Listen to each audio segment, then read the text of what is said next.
Bienvenidos a Perú Conectado, donde te cuento las noticias más impactantes e importantes del momento. Comencemos. Señores, yo tengo la culpa de que hayan presuntos delitos, de que hayan presuntas ilegalidades. Si bien es cierto, tienen ustedes la atribución constitucional de llevar adelante el antejuicio y el juicio político, yo reitero, tiene que ser con argumentos jurídicos, porque de lo contrario se sigue plasmando una dictadura congresal, como un Estado tiránico, despótico y que solamente obedece a sus designios o a sus decisiones personales o de persecución política contra una fiscal que solamente se limitó a hacer su trabajo. Solicito que se archive este caso, porque si no estarían dando muestras. A continuación tiene la palabra la señora Delia Milagros Espinosa Valenzuela, exfiscal de la Nación, para ejercer su derecho de defensa hasta por 30 minutos, tiempo que podrá compartir con su abogado.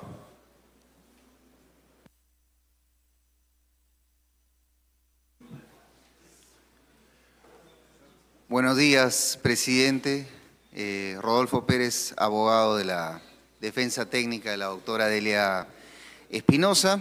Hemos tenido efectivamente 30 minutos, donde yo he contado 32 minutos, donde el congresista Montoya ha leído el informe final aprobado por la...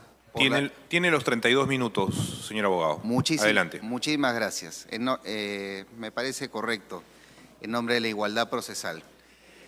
Y lamentamos un poco que se esté dando la sesión en una sala como esta, porque el desorden que hay es tremendo. Yo más escucho, y no es un ataque a los señores periodistas, pero más se escucha a la prensa que a uno mismo. Al congresista Montoya no le he entendido absolutamente nada de lo que ha dicho, y si entiendo que la programación de esta sesión en esta sala, en la sala Miguel Grau, es porque se está refaccionando el Congreso y demás, se debió haber reprogramado la audiencia para otra fecha.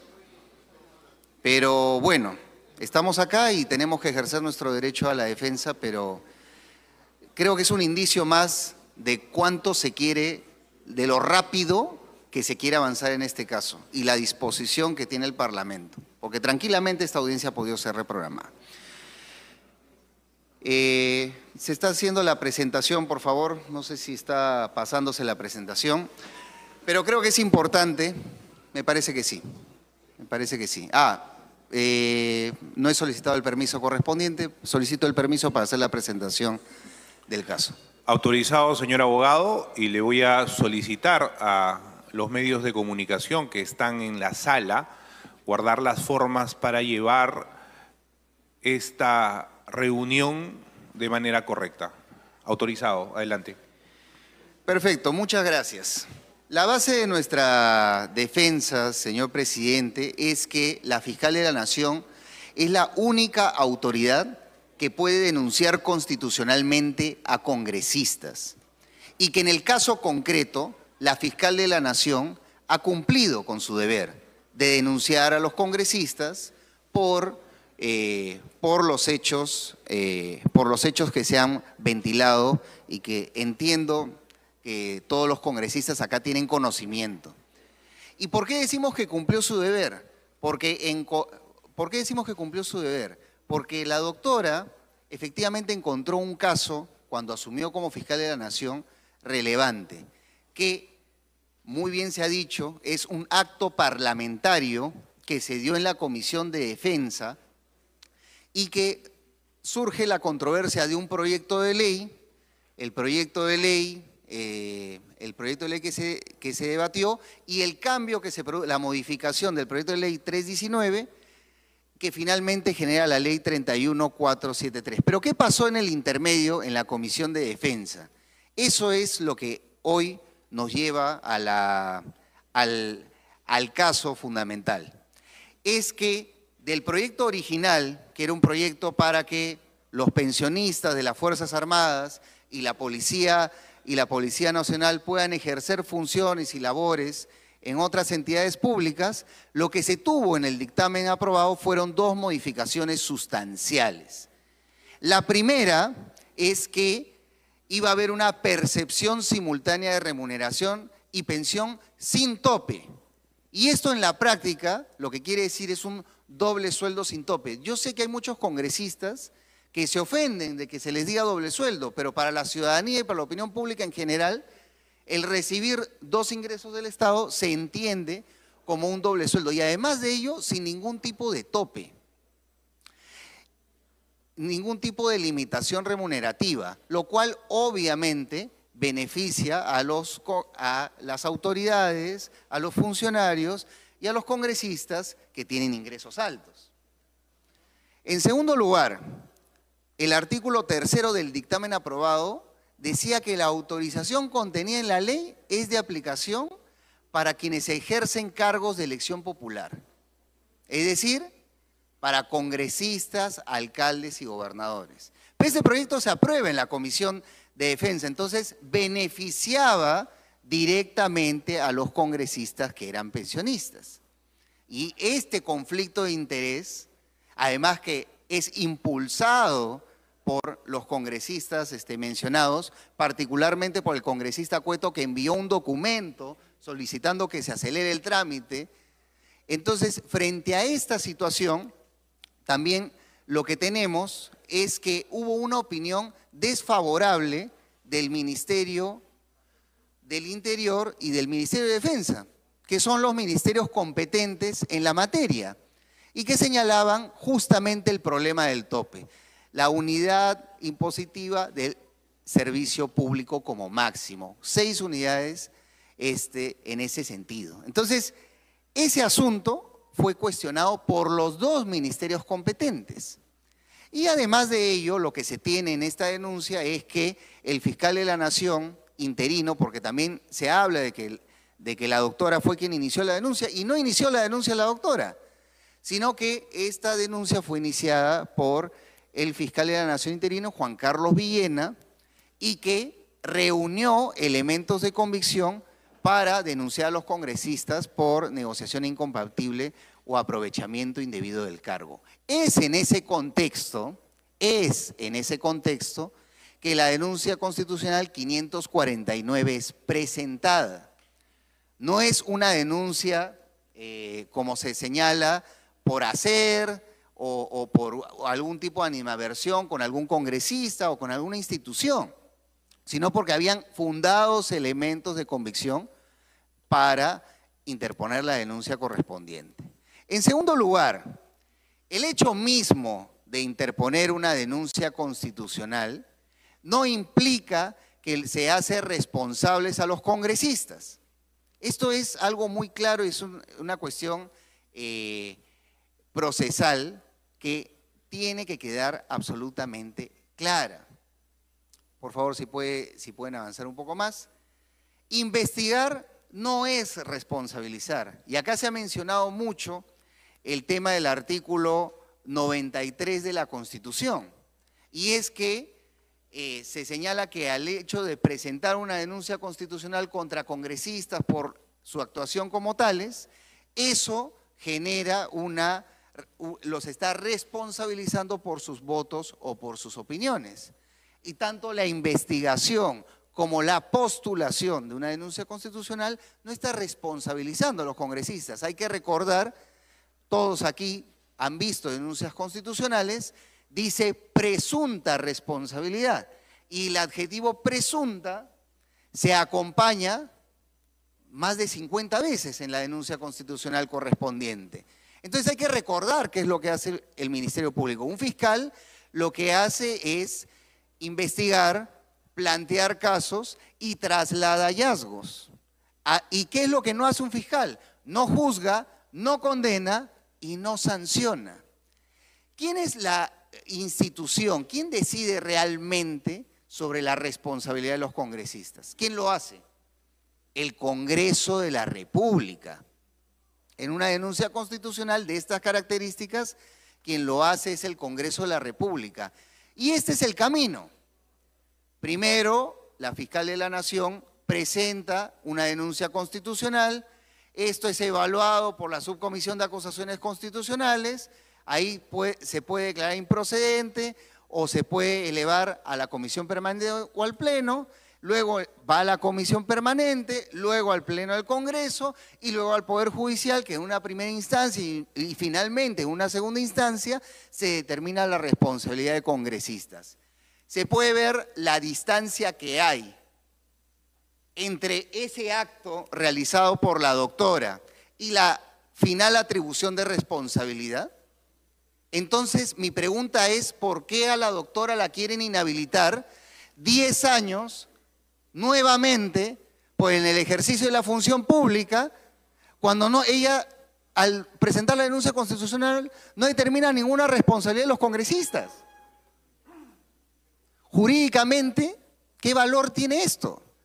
Y parece que nuevamente estamos compareciendo por un caso que no tiene ninguna lógica jurídica, sino una lógica política.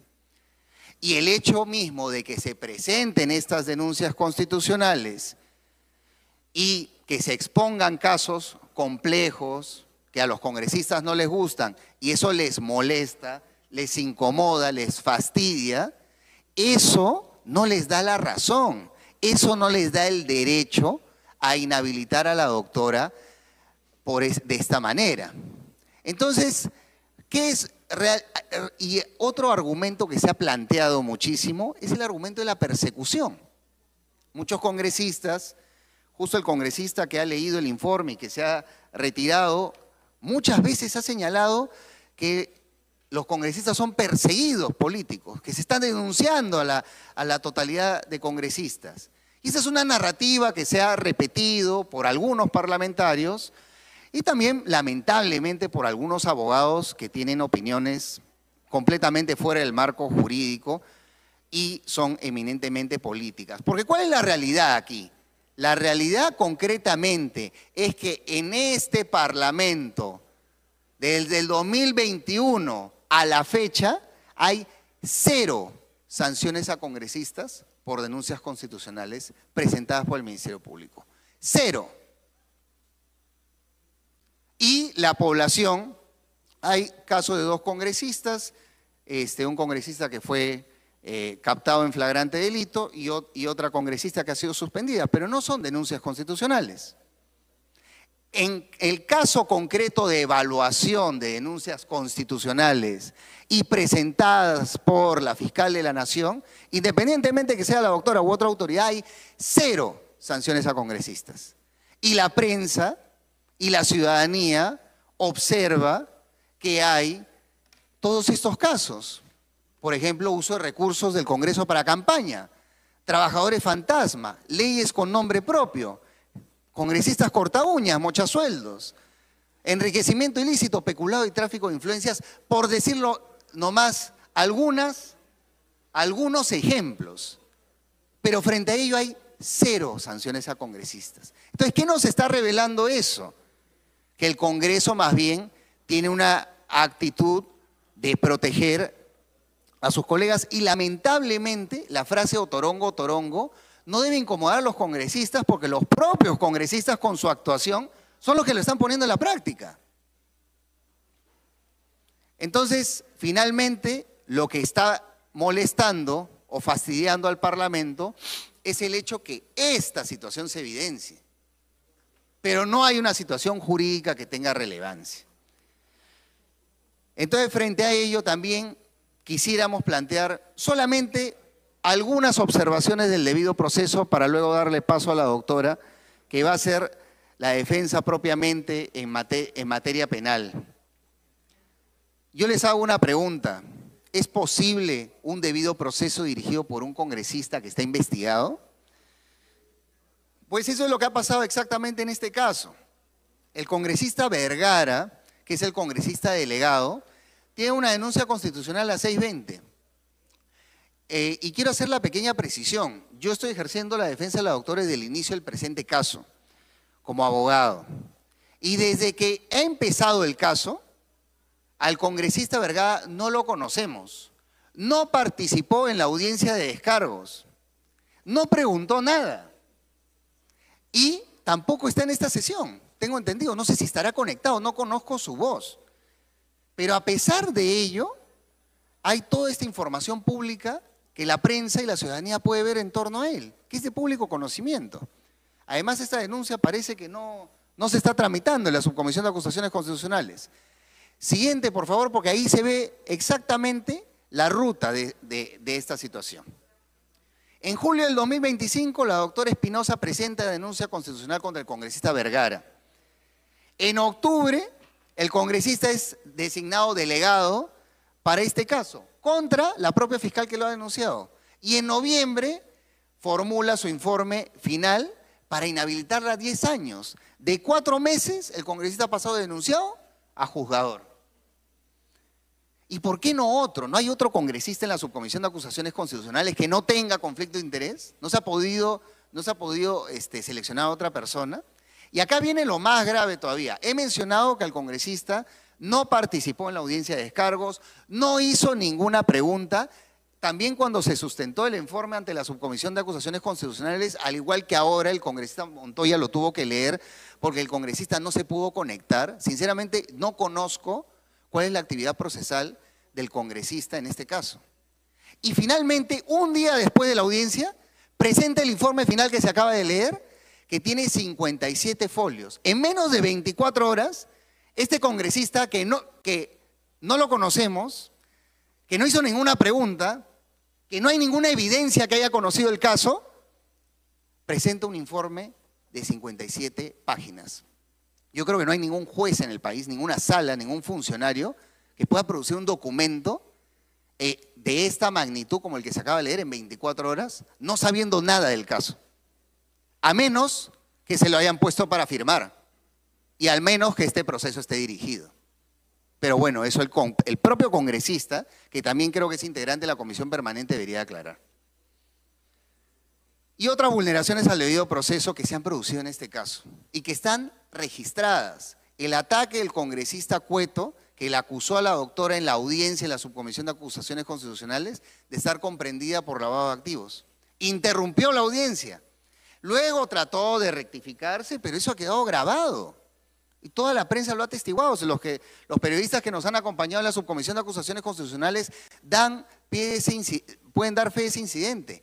El adelanto de opinión de la congresista Moyano, donde señaló en la misma audiencia que bueno, este tema ya se vería más adelante en la comisión permanente. Hace 3 semanas nos dijo, bueno, ya estamos en la comisión permanente. Que no nos preocupáramos, que esta era una etapa preliminar. Bueno, ¿con qué velocidad se aprobó el informe final y con qué velocidad estamos acá en la comisión permanente? Y el tema de la doble audiencia, que también lo hemos cuestionado. La doctora, el día que compareció a la audiencia de descargos, también tenía otra audiencia programada que era por el mismo caso en el que fue inhabilitada ante la comisión permanente. ¿En qué entidad pública del Perú, en qué juzgado, se hace una doble audiencia contra una persona con la amenaza de inhabilitarlo? ¿Alguien me puede contestar eso? Eso está pasando hoy en el Congreso de la República. Y pedimos reprogramación por escrito y no nos dieron la reprogramación por escrito. ¿Saben cuándo nos dieron la reprogramación? Después de la audiencia. Y tuvimos que asistir, porque si no asistíamos ya era una situación de indefensión aún mayor, como estamos asistiendo el día de hoy, para dejar constancia y evidencia pública de lo que está pasando. Entonces, si quisiéramos, ya para dar paso también a la doctora, hacer alguna reflexión final sobre todo este cierre de año, y acá en la Sala Grau, que es bueno recordar que Grau, además de héroe, fue congresista, y fue un congresista muy austero, y fue un congresista que dejó su curul para ir a morir a la guerra. Un congresista honesto. Y yo estoy seguro que si Miguel Grau estuviese acá, y creo que sentimos su presencia acá en esta sala, estaría de este lado. Porque él jamás habría aceptado que existan parlamentarios que reciban doble percepción sin tope. Y si se hubiera hecho una investigación al respecto, jamás habría aceptado que a la persona que inicia esa investigación se le pretenda inhabilitar 10 años solamente por hacer su trabajo y por cuestionar este hecho. Estoy seguro que Miguel Grau estaría acá de nuestro lado. Finalmente, yo creo que acá hay cosas, y ya es momento de darle paso a la doctora, hay cosas mucho más importantes. En el país están habiendo muchas mayores injusticias, muchos temas mucho más relevantes que inhabilitar a alguien sin ningún sustento jurídico y hacernos comparecer acá realmente por algo que ya ha quedado demostrado que no tiene ningún sustento legal, que no va más allá de la venganza política. Nuevamente reitero las conclusiones, que son estrictamente jurídicas. El mandato constitucional de la Fiscal de la Nación obliga a denunciar y a perseguir el delito cuando encuentre indicios razonables que se encontraron en este caso. La solicitud no es condena. La Fiscal de la Nación denuncia, no determina responsabilidad. Estos son argumentos estrictamente jurídicos. Y sin imparcialidad no hay debido proceso. Solamente tenemos una venganza institucionalizada que es absolutamente nociva para la democracia, para el Estado de Derecho y para la propia imagen del Congreso de la República. Concluyo, señor presidente, y le doy pase a la doctora para que siga con la defensa.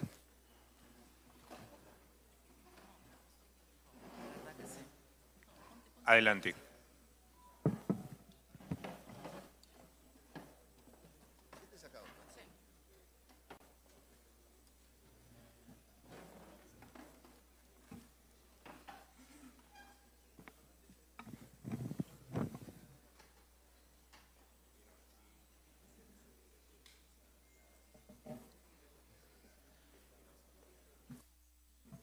Buenos días, señores miembros de la comisión. Con el permiso del señor que preside, voy a incorporar una explicación básicamente de mi actuación como fiscal de la Nación y que hasta el momento constitucionalmente considero que ostento, porque el interinato que en este momento está rigiendo en el Ministerio Público simplemente ha surgido de inconstitucionalidades sistemáticas surgidas desde la Junta Nacional de Justicia y obviamente con mi primera inhabilitación el día 3 de diciembre se ha confirmado.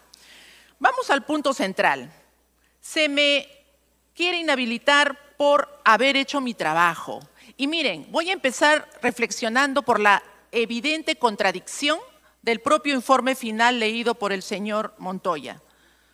Se me está ya exculpando, se está archivando sobre los artículos 158 y 159, numeral 4 de la Constitución. Por lo tanto, si eso se archiva, quiere decir, para los que no son abogados, quiere decir de que he cumplido con mi función constitucional de perseguir el delito desde su inicio, desde el conocimiento, y más aún que yo recibí un caso ya iniciado. Si yo he cumplido con mi función, ¿cómo se pretende sancionárseme porque no he cumplido con la inviolabilidad del artículo 93, la famosa inmunidad parlamentaria? Señores, el ser congresistas, por supuesto que les da inmunidad a sus votos y sus opiniones, pero la inmunidad no es impunidad. Y además porque ahí dice exactamente que los congresistas no son responsables. Y si nosotros observamos el principio de separación y balance de poderes, el Congreso no es un poder absoluto. El congresista no tiene un poder intocable, es un funcionario más, al igual que los demás funcionarios de los otros poderes del Estado y de los organismos constitucionalmente autónomos. Esa es la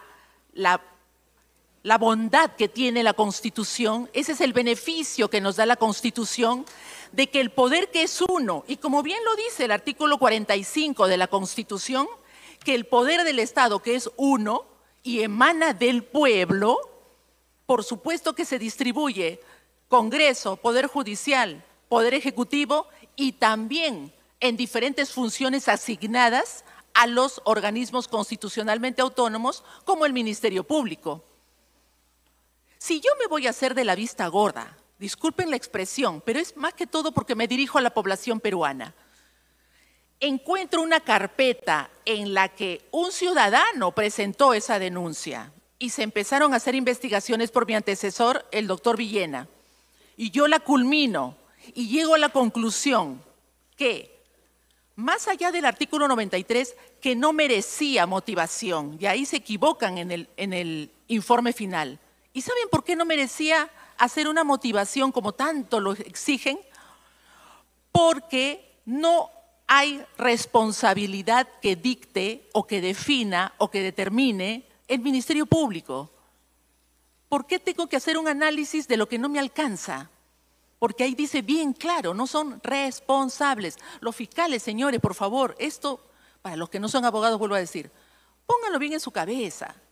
El fiscal persigue el delito y solicita que eso pase, luego de levantarse la protección del Congreso, pase al Poder Judicial, donde allí sí se declara responsabilidad. El juicio político, y esta es una reflexión muy importante, el juicio político no deja de tener bases jurídicas. Eso yo le he venido diciendo siempre. El juicio político no es para que se determine, inhabilitamos, y ni siquiera se ha hecho un juicio de proporcionalidad. ¿Por qué 10 años? Por capricho, por venganza, por represalia, por escarmiento, porque si esta fiscal de la Nación le dejamos hacer lo que está haciendo, otros fiscales de la Nación nos van a hacer lo mismo. Señores, yo tengo la culpa de que hayan presuntos delitos, de que hayan presuntas ilegalidades que están en el Código Penal y que hay un debido proceso que se les va a otorgar y se les ha otorgado. Ninguno de los congresistas puede venir a decir que se les ha vulnerado su derecho a la defensa. Pero ¿en qué momentos fueron al Poder Judicial para interponer una tutela de derechos? Para paralizar este caso, por ejemplo. No lo hicieron. ¿Y saben por qué? Porque había temor de que el Poder Judicial no les dé la razón. Ah, pero bueno, ya nos denunció y tenemos acá el poder, acá somos juez y parte. ¿Y por qué lo digo?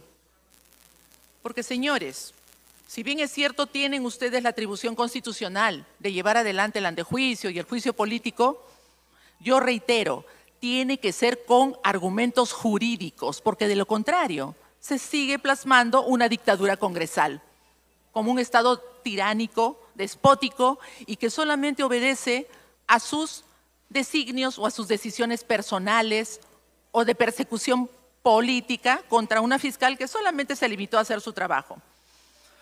Mi abogado ya desarrolló lo que ha sido el proyecto de ley que mereció esa denuncia constitucional. ¿Qué sucede? ¿Para qué legisla el congresista? ¿Para beneficio propio o de la universalidad de la población? Nosotros sabemos cuántos pensionistas en el Perú hay que no pasan de los 500 soles.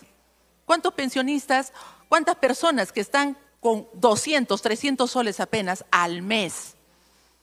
¿Era importante, era necesaria y era legalmente sostenible esta propuesta?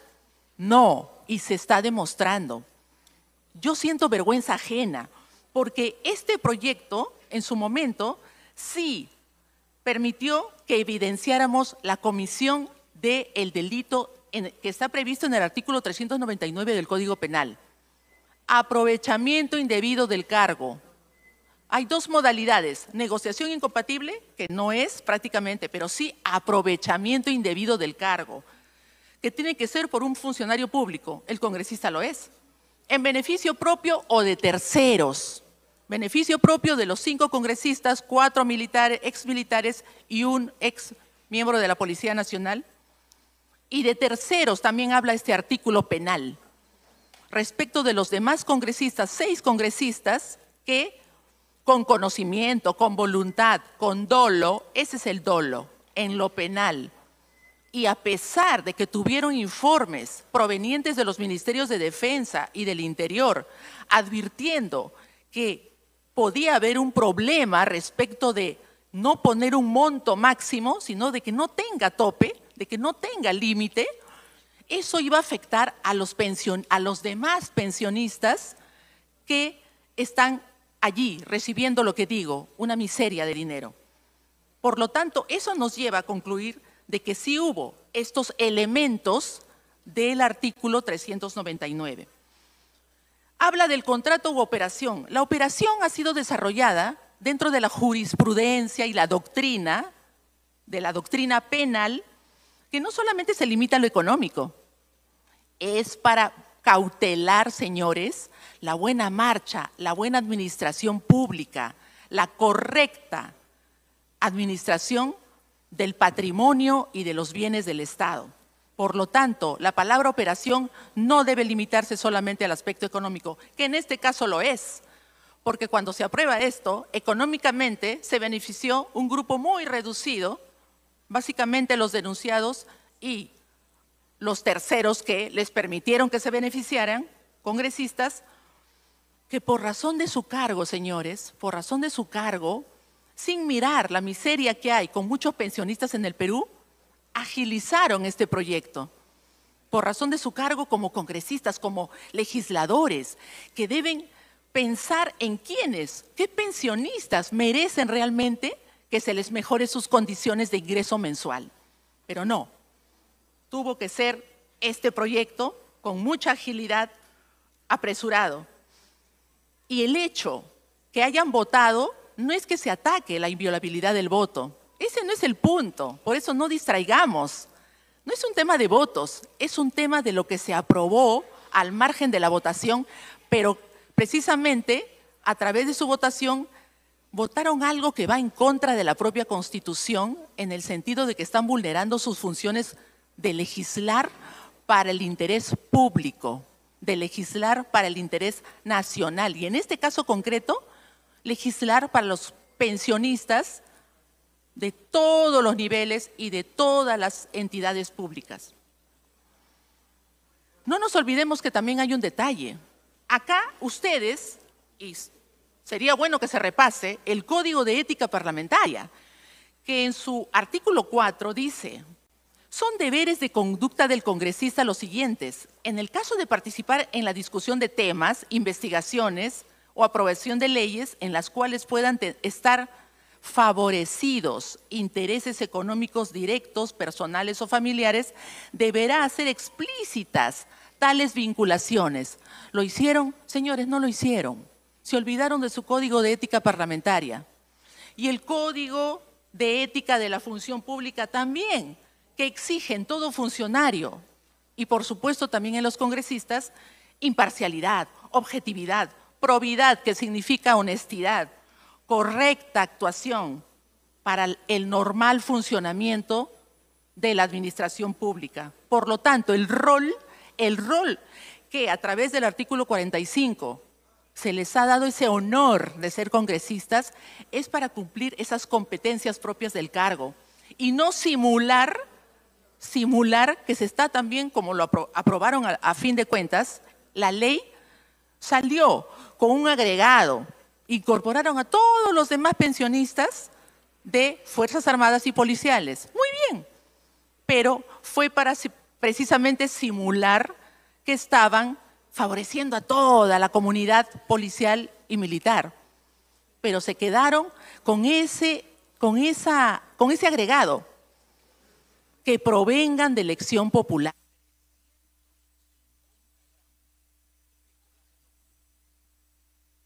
Que soy un peligro para la nación y se me debe retirar. Señores,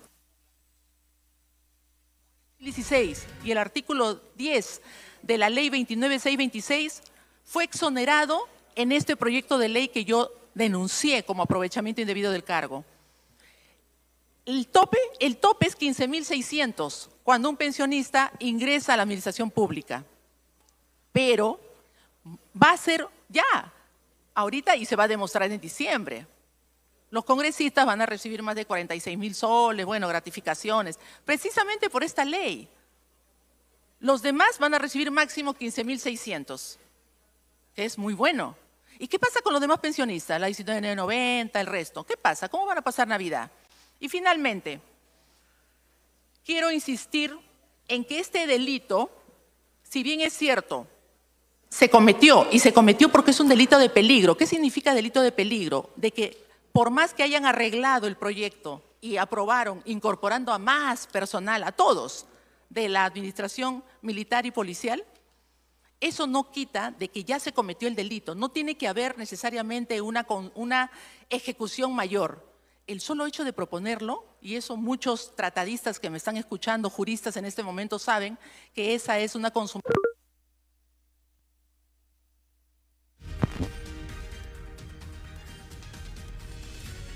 Sí, se apagó.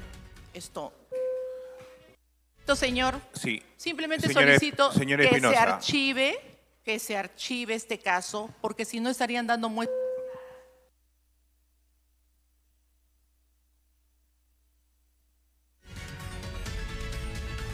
Señora Espinosa, a ver, su participación ha concluido. Bueno amigos, eso fue todo, no olviden suscribirse al canal y compartir el video, hasta pronto.